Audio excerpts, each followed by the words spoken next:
So this Camaro I-roc, what's the story with this one? If I'm not mistaken, I think I traded a 243 deer rifle for the thing.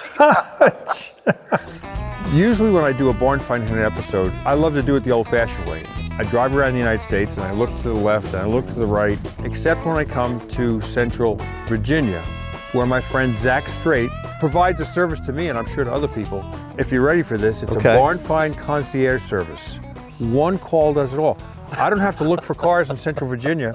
I call Zach and he says, okay, 9:30 we're gonna be here, 10:30 here, 11 o'clock here.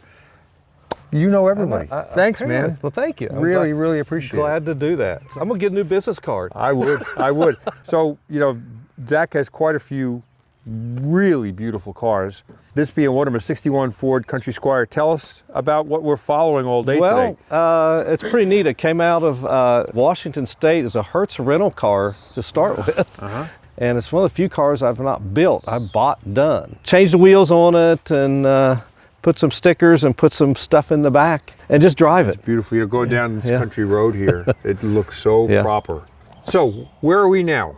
We're in Waynesboro, Virginia. My new friend, Chuck, we just met through a mutual acquaintance here just yesterday, and I heard stories about some really cool cars. I mean, I just couldn't pass up. This is the first stop. Check out the truck first? Sure, yeah. Okay, cool.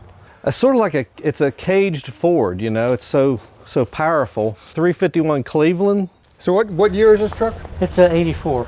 84, and how long have you had it? Let's see, 20 years. 84, so you got it 2002-ish, okay. And so that's a F-150? 250. 250, okay, so it's heavy duty. Oh yeah, torque monsters. Well, nice truck, okay. So what's in the building here? It's a great looking building. Yes. Oh boy, When we bought the house, we had to buy it with cats. We had to promise to take care of the cats. So the cats live here. Oh boy. And they like the vinyl, apparently. What year is this car? Oh, this is a 69 SST. Your mother bought it new? Yep, bought it new up in Stanton at a Nash dealer up there. Wow, you had a pretty cool mom, I'd say, to buy a car like this, right? Oh yes, I had a motorcycle and I couldn't bring my motorcycle to the house because she wanted to ride it.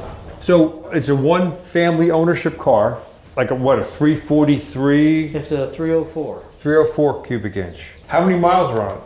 Oh, let's see, probably close to 80. I haven't looked for a long time. Oh, look at that. Yeah, see, they glued their windows in. Huh? Rambler glued the windows in? Yeah, they glued the windows into the track. Of course, the glue deteriorates. What a shame. I mean, look at it. It's got rust in the roof. Yeah. I mean, and this is indoors. What a shame. That could be the cats. And this is quite a stylish car. It had all the paint treatment, the wheels. Yeah, everything is original, just as she bought it. What's your intention for this car? Right now, I'll probably sell it to someone who will take care of it and bring it back to life. You know, it's a rare car. People are really starting to become enthusiasts of Rambler and AMC. For a long time they were the stepchildren, and now they're unusual and people love them. This would be a big restoration if you got to start. I mean, they glue this window into a window track and stuff. Whew, I hate that work. Well, it's a beautiful car. I hope it sees the road again. Pulled it in here, and I'm so busy with the airplanes then. So were you a pilot as a profession? I have a commercial license And so you owned 2 jets. Yep. Plus a bunch of other airplanes, squads, jet. And what year is that? 72. 1972. Okay. And this one was 1970. And did you keep them near here? I did. Flew them out of Shenandoah Valley. So every time I'd get in the thing, my wife would automatically appear in the co-pilot seat. Just magic. What a great wife you have. Yes, Man. I agree. How fast? 540 knots minimum. Well, what a hobby, jeez. So are you a car guy that flies or a pilot that likes cars? Or I'm a pilot that likes cars. Okay, I got Pilot first. Well, here, ladies and gentlemen, is the second Ferrari we've found in 7 years of barn find hunting. Wow. It's a 75. 75. A doctor in Santa Barbara had bought it to race on weekends. Whoa. 18,000 miles, that sound like it? That's like original miles, so is that original paint? I think so. Dinos are like stepchildren for a while, but people really love these cars now. My goodness. Now, is that a back seat in here? Most of them do. This is a factory two-seater Okay. because he bought it to race. This is a steel body, I guess. Yes. All of the Ferrari speed attachments, it has the special racing wheels. But those are Dino wheels, so that's a wheel specifically for that It's car? a Campagnolo. It's an Italian wheel company. They make bicycle wheels too and motorcycle wheels. Really? Yeah. Wow. So this is a Dino, a V6 engine. Actually an 8. Oh, this is an 8? I'm counting 1, 2, 3, 4. Oh, forget everything I said. So a 3-liter V8. So it's got no torque, but it screams. I bet it has RPMs. This one's got torque. It'll hit 150 at the drop of a hat. Chuck, thanks so much for having us here this morning. And I wish you and your cars the best of luck. It's a pleasure. You know, the first stop of the day following my friend Zach, it counts as the second time on Barn Find Hunter that we've found a Ferrari. And this time it was a 1975 Dino by a really cool guy who flew jet planes, was an engineer for used aircraft. Like, that's the kind of guy I could spend all day talking with. Hello. What's the name on the order? Tom? Tom? What town is this? Stewart's Draft? We're at Stewart's Draft. And this property and that huge barn, which used to be a turkey house, owned by Our friend Bill. friend Bill, who is in Atlanta. We can get in the door and go look at the cars, which I guess, have you seen them before? I haven't been here in 10 years. Wow. Everything in here is for sale except for the Scout. Yeah. Oh, wow. So Rockingham County, this area is the turkey capital of the world. Is he a turkey farmer or he just bought No, this he place? just bought this property and developed it. Hey, Bill. Hello, Mr. Cotter. How are you? Good. I thought you could explain to me, maybe give me a little bit of history of each car as I look at them. So the first thing I have here is a Duster. Oh, yeah, I have a 73 Plymouth Duster up there. So with this Duster, actually it's pretty darn dusty right now, I gotta tell you that. We just pulled the cover off. And so is this like a 340 car or something? It had a 340 high performance in it, and it is a 4-speed. I was thinking that eventually I might put a crate Hemi in it, Oh, wow. but I haven't gotten around to doing anything with any of that stuff. I absolutely love those cars. So, I mean, this thing's have really nice paint on it. How long has it been sitting here? About 10 years, maybe. Uh-huh.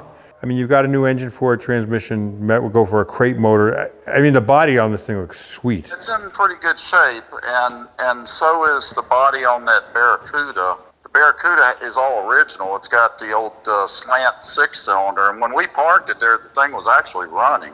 Really? 65, I think. 65, slant 6, it's probably an automatic, I guess. No, actually, it's 3-speed on a column, I believe. Really? So this was originally a white car. We have the hood open now. It was a white car. It must have been an Earl Scheib paint job because they painted right over the Barracuda emblems on it. Geez, so how long do you have this one? About 15 years, maybe. I don't know. And it's sitting all there. that stuff over there, it's been sitting there at least a decade. Yeah. So this Camaro I-roc, what's the story with this one? That one was down the road, sitting down the road somewhere, and it didn't have a motor in it. If I'm not mistaken, I think I traded a 243 deer rifle for the thing. Drug it up there and put it in the turkey. As you can see, I'm a hoarder. So. So this is what? This is like a 65 GTO here? There is an older GTO that's not mine. It's Doug's son's. He's been tinkering with it a little bit, so he'll probably be moving that one out of there. Now, there is a 66 sitting there. The purple one's mine. It looks like it's got a pretty good body. Wow.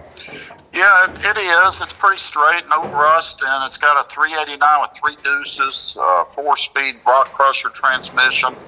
It would be a real good project car for somebody that's into GTOs. Is your desire to sell these cars? I would sell everything in there if somebody wanted it. Pretty much everything in there except the Duster and maybe my tractor. And Looking at this GTO, this would be a great project for somebody. I mean, it's I don't know if you can save the paint on it, but it would be a great project to start on. What would you ask for something like this? Oh, I have no idea. I mean, I would entertain offers. I mean, it's certainly worth more than the Harley is now that I traded for it. Yeah, yeah. 70 Galaxy? Yeah, it's a 70, I believe. Yeah, this is a big car, but boy, it's in good shape. Wow. Yeah, it is. It really is. It does need a dash. It caught on fire. The guy that owned it worked over at Central Virginia Rental, and it sat in his driveway for years and years. And I saw it over there, and I talked him out of it. Huh. I don't know why. I was thinking I'd put that 3. Now, you were going to suddenly have so much free time, you're going to be able to start swapping motors around. Yeah. Yeah.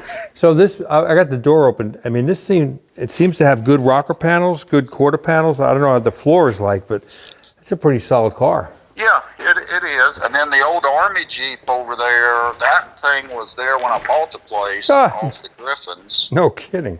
And the kid next door got over there one day drinking beer and ended up pulling the motor out of the thing. And then I told him to put it back in there, and he couldn't figure out how to put it back. Yeah, beer does that to you. Yeah. So what year is this? This is really old. I think it's 45 maybe.